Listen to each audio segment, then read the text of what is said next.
Hey Thumpers, welcome back to another episode of Hyper Heroes. Thank you guys so much for joining us.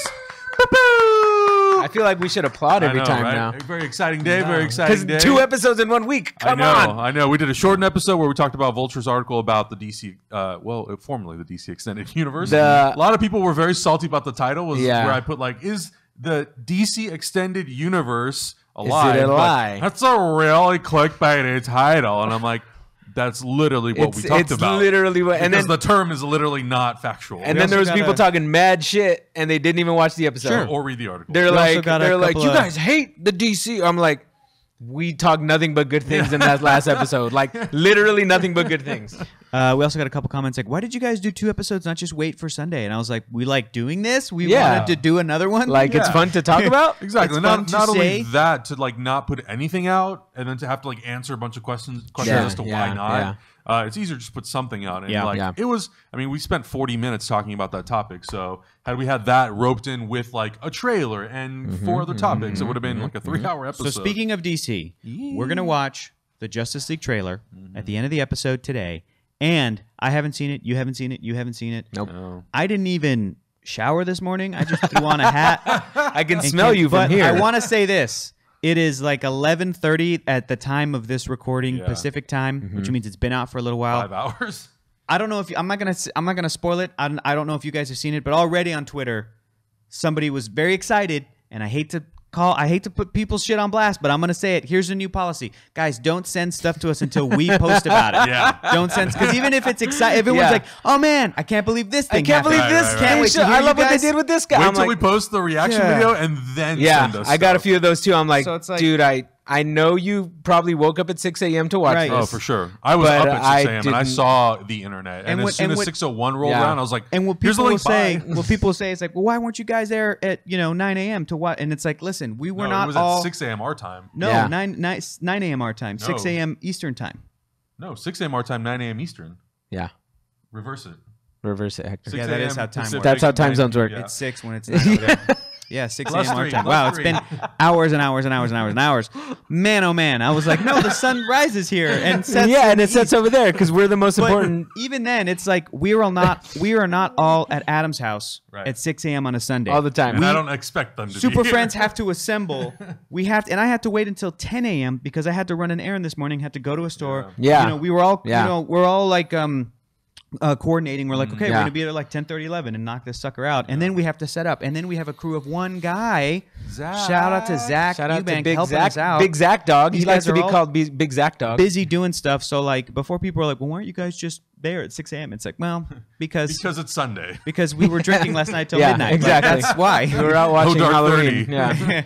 So before we get into the episode, I want to remind you that tomorrow, the final trailer for Star Wars: The Last Jedi comes out. Ooh, we're gonna final trailer. The final trailer. We're gonna get together. It's gonna be really late, so the trailer actually probably be out. I might just hold it till Tuesday morning. We'll see. We'll see how it goes. But then the tickets go on sale, so make sure you grab your tickets. And then on October 20th, Friday, October 20th, we're going to be down at TwitchCon. We're going to be having a Hyper Heroes panel. That's right. Yeah. It'll be at 1 o'clock at Long Beach Comic Con. It's going to be us 3, obviously, and then Cameron, Rice, and Emma Fife are going to be joining us. We're going to be talking about whatever kind of happens that week in the world of superheroes. We have a little announcement for a new show that we're going to be doing. So it's going to be really exciting. So come out there. We're going to be doing that at 1 o'clock, and then I think at 5:30 we're going to be doing a signing at TwitchCon as well. Cool. Then I'll post a link down below in the description for all the details. Yeah. And we'll be promoting a lot socially too before leading up to it. You'll know. Awesome. Just follow the social medias and you'll know. Yeah. And if you went to TwitchCon last year in San Diego, I know a few people did. We got to meet some of you guys. That was a lot of fun. We had a little posse following us for a while. Yeah, we did. And like it sucks because like I prefer it being in San Diego than Long Beach because San Diego just has kind of so much more to offer than Long Beach does. But we'll make the best of it. And sorry, people who live in Long Beach. And we're mainly talking about California burritos. Let's get this straight. Yeah, that's true. San Diego has 100% more California burritos to offer. We than had California Long Beach burritos last night when we went to go watch Halloween at outdoor cinema. Not great. I ate the whole thing, but sorry, you gotta. But you still have a California burrito void in your soul. Of course. Of course. Yeah. Of course. Yeah. But let's jump into this episode. So the first thing that we're going to talk about, it's a little bit of a touchy subject. Regarding the Punisher and New York Comic Con. Just a downer, man. It's really sad. I mean, obviously everyone all of you guys watching are obviously aware as to what happened last week in Las Vegas. A very sad, tragic event. A very major event in our history that took the lives of a lot of people and injured hundreds of people. A very, very sad and traumatic event. And in light of that, Netflix decided that they were going to pull the Punisher panel from New York Comic Con. And there was a rumor going around that they were actually going to surprise the audience with the first 1 or 2 episodes. And then at the end of it, tell everybody, well, good news, because you can now watch the series today. And then Netflix was going to drop it. Now, that's just a rumor. That's not confirmed whether that was the truth or not. That's something that's circling around. But Netflix did issue a statement prior to New York Comic Con in collaboration with Marvel, and they said, we're stunned and saddened by this week's senseless act in Las Vegas. After careful consideration, Netflix and Marvel have decided it wouldn't be appropriate for Marvel's The Punisher to participate in New York Comic Con. Our thoughts continue to be with the victims and those affected by this tragedy. And for me, I think this is probably the smartest move to do. I know a lot of people were not upset, but I think a lot of people were like, but it's a comic book character.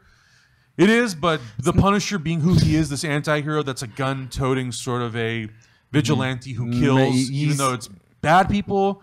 I think in light of what happened, Netflix and Marvel made the right decision to pull this from New York Comic Con. It's a very sensitive subject. It is. You really shouldn't touch the subject on that level that early on. Especially because we did the trailer reaction 2-3 weeks ago. Yeah. And it's very violent. It's very violent. We saw a dude's head explode. It's a super violent thing. Definitely not appropriate to come out so soon after a tragedy.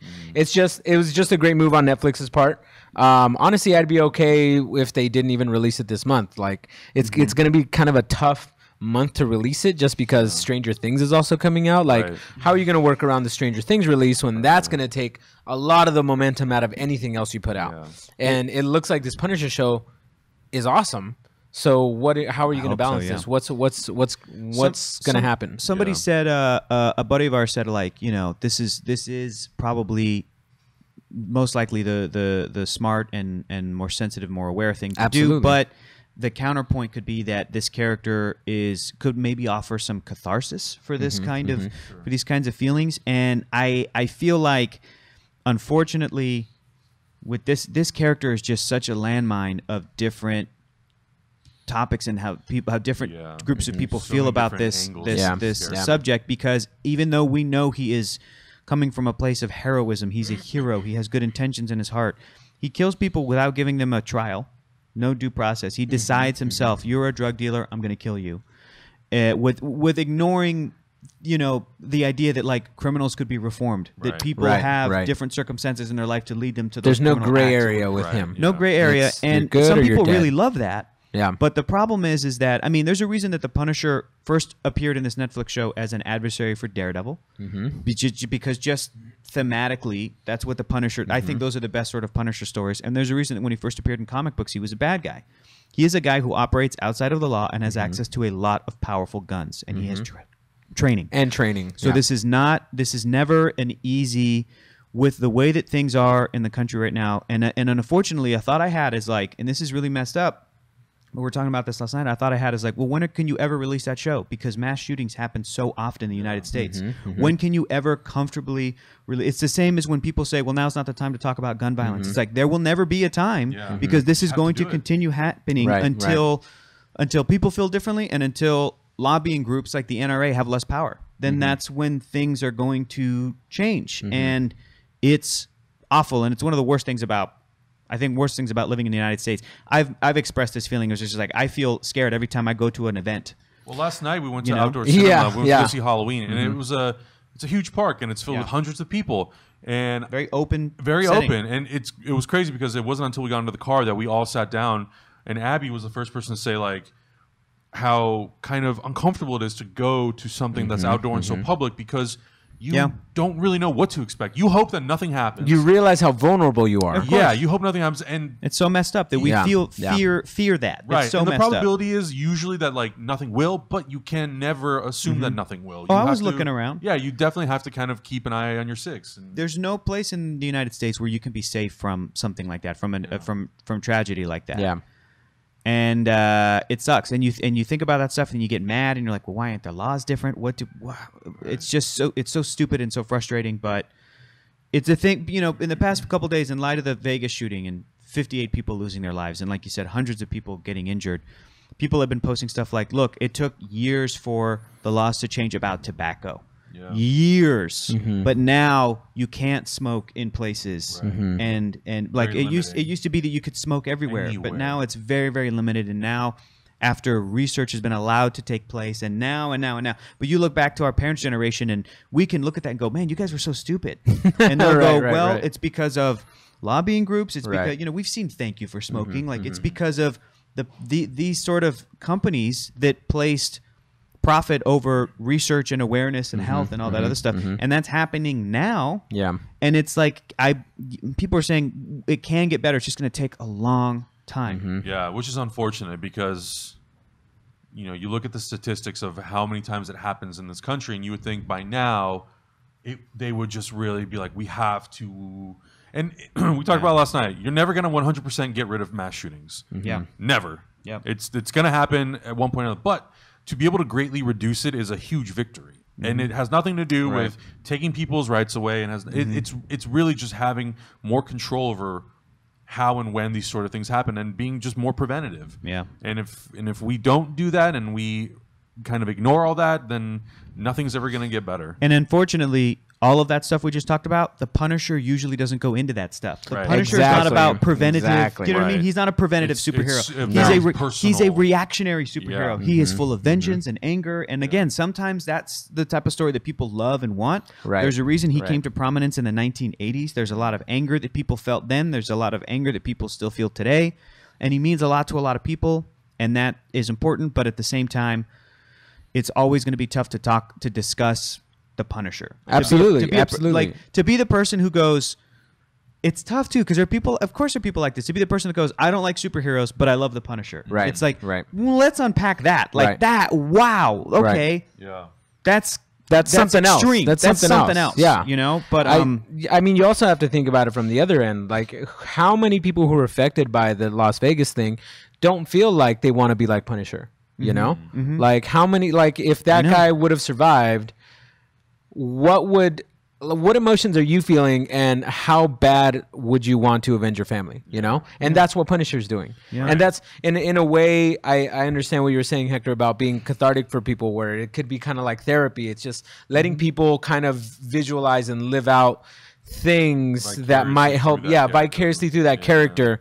Because obviously going out and killing people, even if it's in the name of vengeance, is wrong. Like, if you're killing the people who you deem wrong, that's not really how the system should work. Yeah. And even though there's no gray offered really to this black and white scenario of good guys, bad guys, good guys, bad guys in the first Iron Man movie. Right. There's him, there's terrorism. Yeah. And how cathartic was it to see Tony Stark watching the news? We were all watching the news every single day. For him to just get so pissed, working on his suit, he flies over there and literally kills terrorists and comes back. Yeah. That felt great to see that. But that's also, you watch that sequence and you go, well, again, there's no black and white offered to. There's no trials offered to. There's no. It's him taking the law into his own. Right, and then you also have to think about what you're condoning. You're condoning murder of people who haven't necessarily been charged, or you don't even know if they're guilty of anything. But if people are war criminals and are, you know, then you're like, then of course, then but it's a PG-13 movie, but and that's not your call. I know. Ooh, I feel like we can talk about this forever. So before we get too deep, let's move on to the next subject. Yeah, I think the only thing that I want to kind of like end on is, there's also a lot of rumors that this show could possibly premiere on Veterans Day, which I believe is on November 11th. I don't necessarily know if that's a more appropriate day. If you were going to hold it, in some ways it is, in some ways it's not. Exactly. Yeah. It's a tough call, and I think they're kind of in a tough position. And some people are saying maybe they should just hold it till next year. And if they do, I'm not going to be upset about it. I totally understand why they would hold it for a few more months until things are kind of quote unquote back to normal, but it's a really tough position. It sucks, man. Yeah. Let's move over to Gambit, the movie that'll never get made. All right. I jokingly said that this was 20th Century Fox's Flash. Keeps rotating through directors, but we have a new potential candidate for this movie to direct, Gore Verbinski, who did the first 3 Pirates of the Caribbean movies. He did Rango. What was the movie that he did this year with, or this year, last year with Dane DeHaan? I can't remember the name of it. Cure for Wellness. Cure for Wellness, yeah. The Lone Ranger. Did Lone that movie Ranger? flop? Because that movie looked interesting, right? It didn't do that well. I think critically and financially, I don't think it really did that well. But so he's now the third director coming into this. We had Rupert Wyatt, the director of Rise of the Planet of the Apes. And Doug Liman, who did Edge of Tomorrow, he now obviously has American Made out. He was supposed to be doing Justice League Dark. He is now he also left the project, but now we've got Gore Verbinski. How do you feel like Gore Verbinski's sort of style and aesthetic would work for this movie, or do you kind of feel like you're kind of at the point where you either just want this movie to be made or not be made and kind of be done Now with that it? I'm thinking about it, no. It doesn't make sense because Gore Verbinski, I think he's a really good director, but he also makes these very big, bombastic. When he's doing a genre movie, it's the most overblown. I'm thinking about The Lone Ranger. The Lone Ranger is two guys on horses. You know what I mean? It's the Lone Ranger and Tonto. It's very realistic, I guess. And he found a way to piratize that film. If you haven't seen it, it's like 2.5 hours long. And there's this crazy huge action CG train sequence, which is very impressive. But it's definitely a difference between like Wild Wild West, the TV show. This is what my dad explained to me as a kid. Wild Wild West, the TV show, which was like Western guys that had kind of some gadgets, versus Wild Wild West, the movie, the Will Smith movie, which was the most high tech sci-fi, blown out, big budget. Wasn't there a giant mechanized spider in that one? Yes. John Peters. Thanks, John Peters. You're great. So to me, that's what Gore Verbinski seems like. It works for pirates. It worked for pirates. Sure. I think because there's a lot of mysticism and magic in the Pirates of the Caribbean world. When he tried to convert that over to like the Lone Ranger and in Native American mysticism, it didn't work for me. It's kind of different, but maybe that's just I don't know. That's interesting to talk about those kinds of mythologies and why it wouldn't work with like Tonto coming back from the dead in that movie versus like voodoo and Caribbean mysticism and stuff. So I don't. It seems like Gambit should be like a smaller, like a you know what I mean, like a more intimate. Like you're running around New Orleans, you're a criminal, you've got powers, but you're basically a thief. But it doesn't. Oh, he's a thief. He's a thief. He's a thief. So you said he did Rango as well, right? Yeah, that was a great movie. So on the other hand, Rango was amazing, and that was small scale, and it was little animals talk. It was like small scale physically, and also it was small scale story, but he still kind of went a little bit bombastic in that one too. But I really enjoyed Rango. That being said, this movie needs to be put out of its misery. I am not down with this movie. The more news I hear about this goddamn movie, the more I'm just like, stop. Just stop. What about any of this news leads you to believe that this is going to be a good product at this point? Just there's nothing, there's no good news coming out about it. You've cycled through a shit ton of directors. The actor's just like, yeah, I'll do it. That really? Like, this is Gambit. This is a big character in the X-Men universe. We don't know how it's going to tie into anything. Like, what are you doing, and who is pushing this so hard that you're trying to cycle through directors? Let me pitch something to you. Heck, you know you're really good at pitching stuff, and you know you're probably going to convince me. What if, because I flat tire. I agree with you guys. I agree with you, Augustine. But what if, like, the one way they could win you over is if they just had Channing Tatum cameo as Gambit in some other X-Men movie. Like, do you know what I mean? And then, and then let's let's see what you got. Let's see. Will people love it? Or will people go, you know what, maybe don't do a Gambit movie? Like, what if he shows up in New Mutants or in Deadpool 2 or in X-Force or whatever it is they're working on? I'm okay with that because we're not getting a Gambit-centric movie that feels like a piece of the puzzle that just doesn't fit.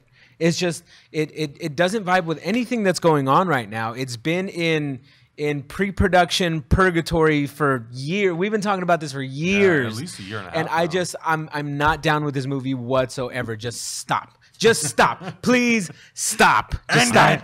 End it. Right. I think, and I think the big thing for me is what you're saying is like, how does it tie into the rest of the X-Men universe? Because Gambit is very sort of part of the team. Yeah. It's a little different than Wolverine, a character who pre-X-Men had a lot of history. Right. Post-X-Men had a lot of history. Gambit is really sort of intimately tied into those characters. Deadpool is a character who they were able to really spin out into their own world. He wasn't necessarily a part of the X-Men in that sort of intimate way. You know, now they're bringing in the X-Force and they're doing other X-Men movies, New Mutants, Dark Phoenix.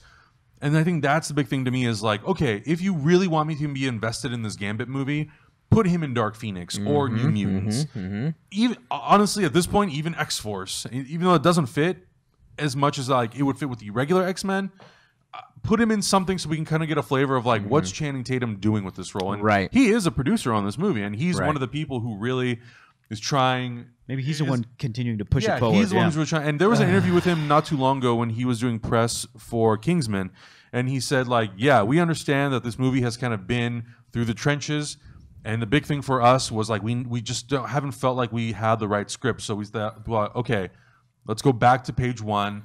And the success of Logan, and I think we talked about it on here, the success of Logan and Deadpool also really helped sort of push them in a new creative direction where they rated R, where they thought to themselves, we can have a lot of flexibility, but we really need to keep it simple. We need to keep it smaller and personal, and we need to not try to think of ways of making it sort of feel like it's forced out there, like we need this movie. We had to make a Gambit movie. movie. That's what it feels like right now, though. You know, like it's an uphill battle. Hector, your idea is perfect. Throw him in, have him spice things up, because that's what he did in the X-Men. Yeah, he was there to add the flavor. He was the raging Cajun. He added that Cajun spice to the team. You know, it's just he's a good accent character, and right now you fighting so hard to give him his own solo movie just doesn't feel right. It seems like, to go off of what Adam was saying a little bit, he feels to us, and maybe to people that don't know comic books that well or the cartoons or whatever, that Gambit is an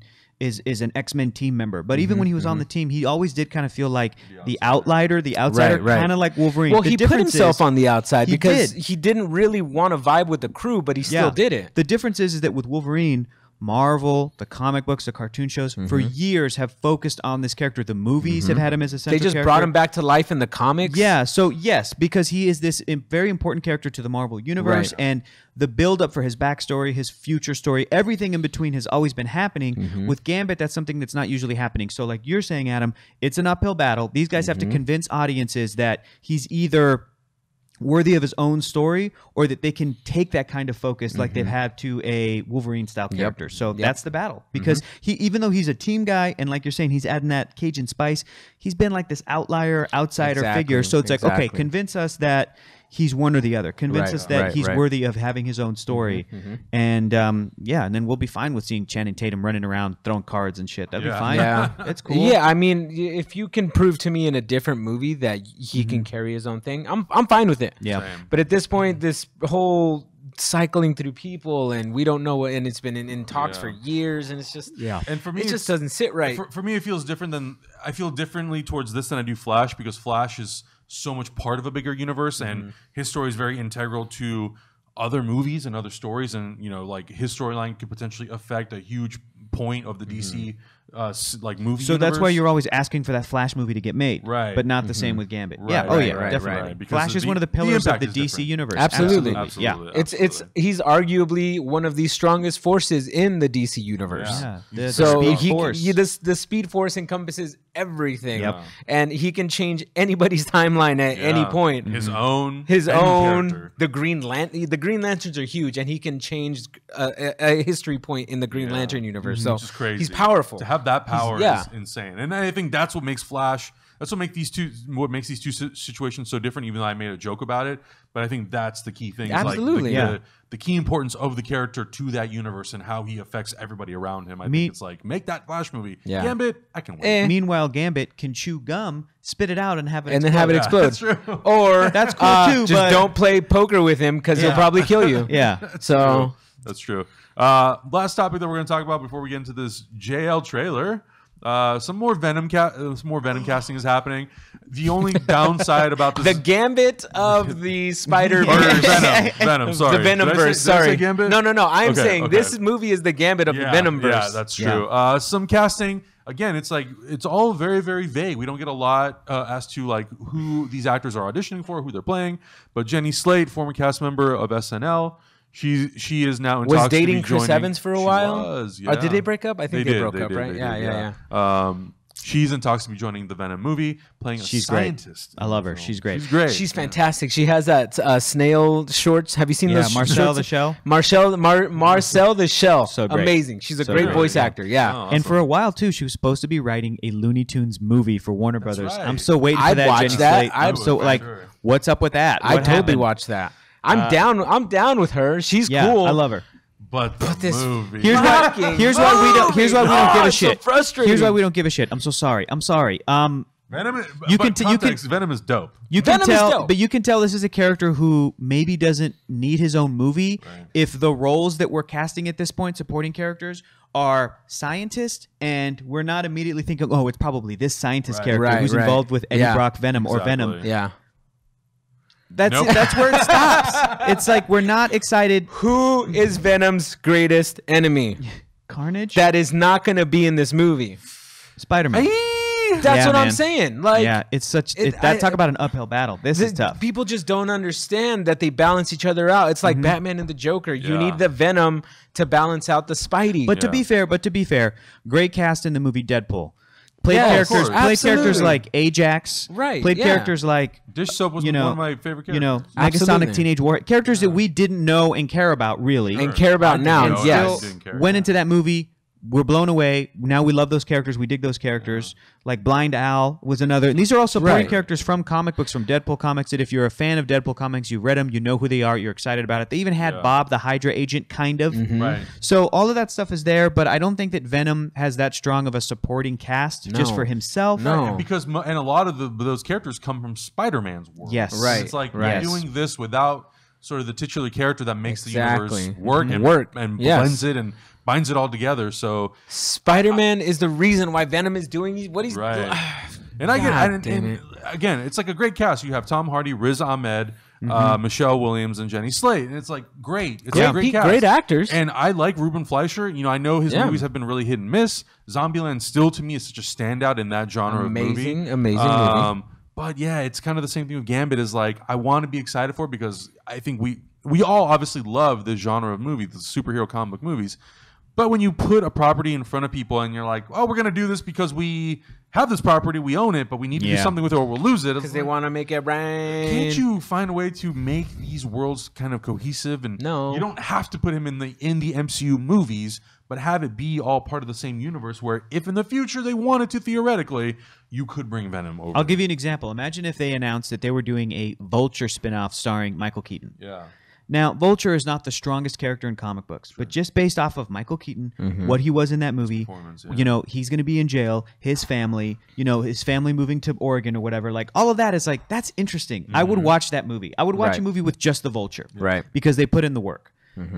And on top of that, you can have other characters like Scorpion and all that kind of stuff. Yes. But they all tie into the bigger Spider-Man universe. And Spider-Man will then face those characters at some point. Yes. And that's the point. Like, Spider-Man is a character who triumphs over absolutely overcoming odds. Like he's just in any sense of the word, Spider-Man should lose against foes that are so powerful. Specifically Venom. Venom is one of my favorite villains of all time. Yeah. It's Doom, then Venom. And I like him because he's such a force of nature. Like he's not crazy, ridiculously powerful, but he's crazy. He's insane.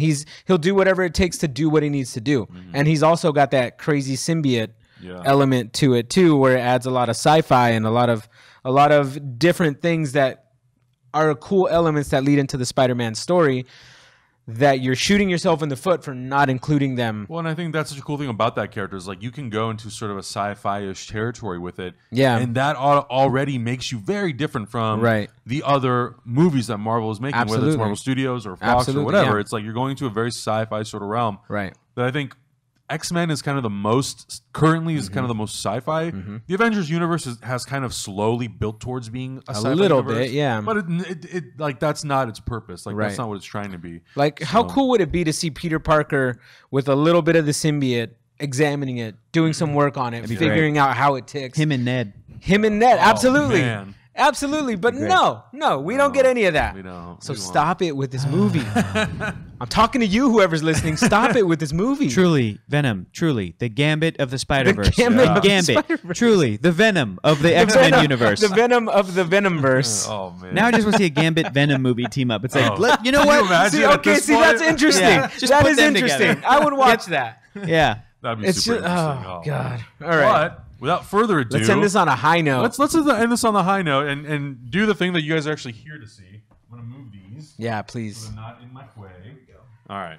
So time for this Justice League trailer. Is there anything that you're hoping to Yes. see or not see? I was hoping you would ask me this. Yes. We always kind of preface our trailer reactions. Even though I brought this badass Star Trek Green Lantern comic book, I just want to give a shout out to Eagle Moss and their subscription service where they'll send you Star Trek comics. It's the best. Even though I have this set up, my number one want is like villain.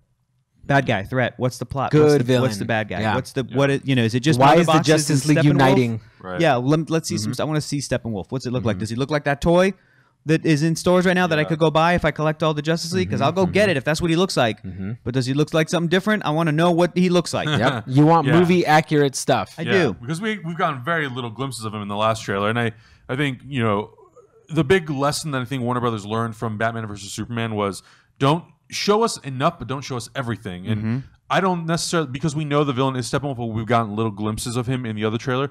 I would be okay with kind of seeing a more singular shot of just what he looks like. Yeah. But I don't necessarily need to know the details of like what he's doing. But I would like a general sense of what the story is. And Yes. I think we can kind of piece it together based on sort of the other trailers and the things that we know about the movie.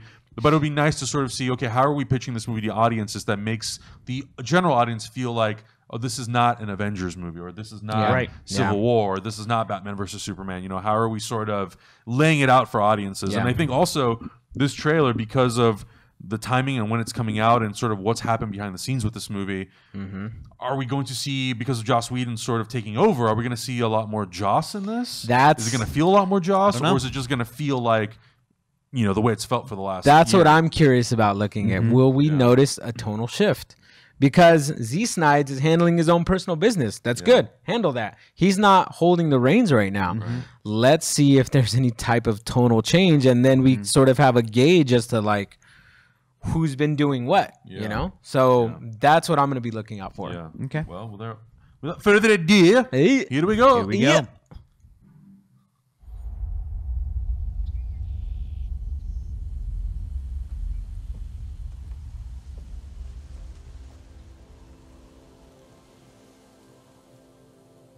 What?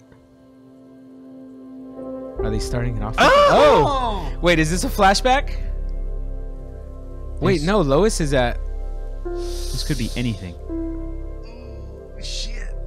I'll take that as a yes. What does that mean? The ring.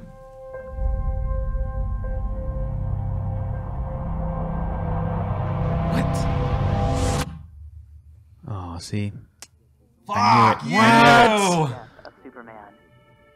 Violence, acts of war, and terrorism are all on the rise.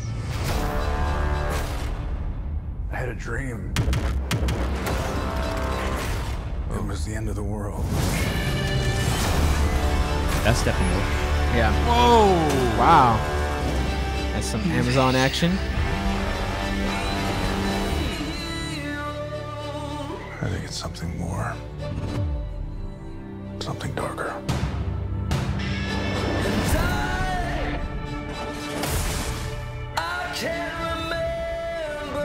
We're asking people we don't know to risk their lives. Strong man is strongest alone. You ever heard that? That's not a saying. That's the opposite of what the saying is. Those colors are way different, guys. Divided. We are not enough. Wow.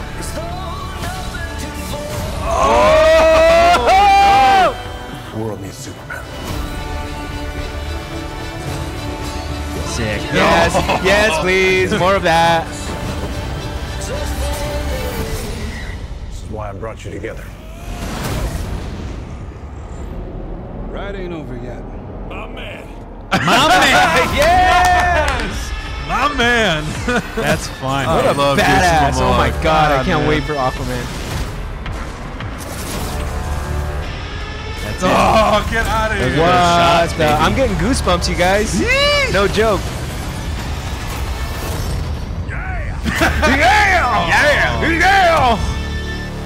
Oh, awesome. That's a bat signal. That's your... Oh, sorry. It's your signal. That means we have to go now. Yeah, that's what that means. It's so cool.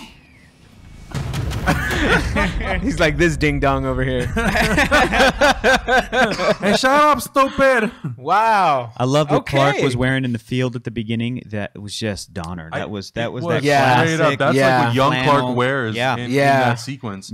I first things first, we talked when we did the first trailer reaction, we saw one little glimpse of Lois and you're like, oh yeah, Lois Lane's in this movie. Yeah. I right. think yeah. it was so strong to put that in the beginning of the trailer and to show sort of what Lois's mind, the state of her mind after losing him so unexpectedly. And It was a great emotional beat because it also went right to building the world, which was without Superman, crime is going up. This is why we need the Justice League. It's a great excuse for the Justice League to form. It's a great reason for the Justice League to form. it's purpose. Right. It's purpose. Yeah, that makes a lot of sense. That's awesome. That's Yeah. great. And again, like, before we started this, we're talking about, we want to see a little bit more of the plot. You don't get that. You get Not little really. hints of it. We saw more, probably the clearest shots of Steppenwolf up to this point when he was this big 12-foot thing slicing at Wonder Woman. I'm happy to report he looks like that toy where you build the Build-A-Figure action figure. Which, I was a little bummed that the Ares Build-A-Figure didn't quite look like Ares from Wonder Woman. Not really. It was like a little bit different. But so that looked there. It was a lot of sort of CG characters invading things. It looked like Themyscira was being invaded, maybe Atlantis. But it was fun, man. God, Aquaman is so fun in this. So fun. My man, like Aquaman, great. Dude. Aquaman is gonna steal the show. He might. Dude. Yeah, He might. And I think there have been some test screenings or some footage shown and stuff, and a lot of people have been pointing to specifically Flash, Yeah. but also Aquaman is also another standing. And I think because he's pulling the Little John. Yeah. And I think that's such an important thing to have when the next movie that we're getting is Aquaman. Agreed. To have that character be one of the many standouts of this Aquaman, movie. we need you to jump and kill those parademons. Okay. What? Yeah. What? I think At this point, also we're just doing Chappelle. And I know, Little John. I think also like something that is very apparent from going from Batman versus Superman to this movie, and it could very much be also like Zack Snyder's influence and sort of the way he wanted this to go and how he wanted this movie to be portrayed. It feels lighter and more hopeful and brighter and more colorful. Yep. Oh, like the shots like this. Yeah, the parademons flying in. So much green. And I do think that they have talked about how much that's sort of been part of the plan. Yeah. And if that has been part of the plan, then it's great to see them sort of embrace that, Implement not it. shy away from it, and to Right. really just say, yes, this is going to be bigger, more bombastic, but it's going to also be a lot more hopeful and heroic and fun, and it's going to be really what the Justice League comics have sort of always been about, which is uniting a team, a team to be sort of the ultimate defense against anything that our world has to sort of I feel encounter. like visually it feels less muddy. Yes. From the other ones that we were watching, the previous trailers that we've seen, I'm trying to think back on things that I could see very clearly, like details on things or This things feels that a are as lot memorable. more The things that stand out for This me is in terms visually of, much more clear. The things that stand out for me in terms of like visual clarity is that shot where like the Flash is about to touch Wonder Woman's sword, Yes. like those kind of Yeah. slow-mo fight Right, sequences and stuff. Yeah. That was awesome. When Yeah. Wonder Woman flips that sword. Yeah. Oh yeah, I'm still not sold on Cyborg though. That shot where he picks up Aquaman in the air, Right here. that shot right there. Yeah. Look at his face, whack. His face is whack. Yeah, so tough, it's man. such a tough character to be able to do, and and I know we've talked about this a lot, but one of my things has always been like, I wish they would have built some sort of a practical suit that they could have then CG enhanced after the fact. Yeah. So I think that's going to be tough, and I think they do still have a few weeks to kind of touch up some of this stuff. Sure. And I'm sure they've actively been working on Yeah. like Cyborg. I'm sure hope is so. one of their priorities to make it really feel like it works. And I think hopefully when we see the final movie, and we didn't get to see as much of Cyborg in this as we have in previous trailers, but my hope is that by the time we do get to the movie, that it will feel very real. I really hope so too. I'm sure that one of their visual effects goals is like if we can convince people that Cyborg is a real character in real space, then every other character will be believed. You know what I mean? Exactly. He's kind of that benchmark of like he's tough. Yeah. He's a tough character to Absolutely. do. Absolutely. 100%. And I also, this trailer also very sort of not a lot of dialogue. It's mostly just visual, aesthetic, and I think that's sort of their way of saying this is kind of where we're shifting this universe and what we're doing. Yeah. And I don't think it's bad. And I think you definitely still see Zack Snyder's fingerprints on it. I mean, at the end of the day, this is still his movie. Right. He directed the majority of the movie. Joss came in and he did do some rewrites and some reshoots. I'm sure that most of the action stuff we saw was probably stuff that Zack Snyder already shot. Yeah, absolutely. I'm pretty that sure. stuff looked pretty much finished, and that stuff takes a lot of time to do. It does. It does take a lot of time. And, you know, from the things that we have heard is Joss has kind of come in and mostly done things that kind of help build the relationships and make them a lot stronger and give the characters more arcs and stuff. So if that's really what his role has been, and obviously finishing the movie and sort of making approvals on how a lot of the stuff should look and feel, to me, as of right now, this movie looks like it can be an extremely fun, entertaining, hopeful, but also very dramatic. I mean, I think the idea of Lois Lane sort of having to cope with the death of somebody that she loves. That's a good emotional grounding. That's great emotional grounding. And then seeing the return and what is Superman's return sort of, what is the effect of that in terms of the greater universe? And what if he comes back like they are saying, a twisted being, right? You know, is like he gonna be that? How's Lois going to react to Superman coming back and him not being Superman, right? Not being the Clark that not she. Being the I Clark. really hope that she never even has to see that, and it just that the Justice League is able to stop him, convert him back to how he was, so that the first time he sees Lois, it's just like it's Superman. Yeah, it's Clark. Yeah, that's what I would like. Yeah. Overall, I thought it was a great trailer, and I did see some people saying that like, oh, bad music choice. Didn't really. It's all right. Didn't It's really fine. Do anything, and like to me, again, it's about the It's spirit of we what can be heroes. To me, it's all about the spirit of what it's trying to be, and it's trying to be about heroism and optimism and kind of standing in the face of adversity and uniting. Like that's what the Justice League is. It's about uniting these members together to fight a common enemy, and I think. You don't at this point. You don't have to give away specific plot points because we're a month away. I'm in. Like I'm gonna watch it. Exactly. Yeah, we're already in. It's like where do I buy my tickets at this point? I really like looks this good in those music. shots. Yeah, he looks good in that shot. We're watching an older trailer That other now. shot wasn't good, but I really like the music choice here because it didn't feel try hard. Exactly. It didn't feel like, oh yeah, we're gonna ride this wave of cool pop music. Yeah, it felt honest. It felt like, oh, you found a song with lyrics that work. It's probably not the most popular song, but it worked. It's not in your face and it's not try hard. Gotta mention this too. The trailer opened with Hans Zimmer score from Man of Steel. That that really slow sort of Smallville theme, or like the calmer like Clark scenes and stuff. So great because it puts you right there. It does. It puts you right into it. Yeah. I'm so sad. Oh, Great trailer. I thought it was really great, and I think it gave us exactly kind of what we needed at the end. Maybe it wasn't plot heavy, but maybe it's going to be a good thing when we watch That's the movie. good. And we go, we don't good. know what this is I'm about. good We with know that. basics, and that's kind of all we need at this point. So I agree. liked it. I'm 100% in at this point. Honestly, that last trailer made me really more excited than the other two have made me. So I'm in. Justice League. Let's go. Let's do it. I'm excited, man. My man. So great. Well, no, he didn't do that one. What? Yeah. But guys, let us know in the comments below what you thought about this last potentially. It's Steppenwolf. What? Huh? What? Steppenwolf. Huh? What? Okay. From Apocalypse. Huh? It's Steppenwolf. What? We gotta stop him. Okay. Yeah.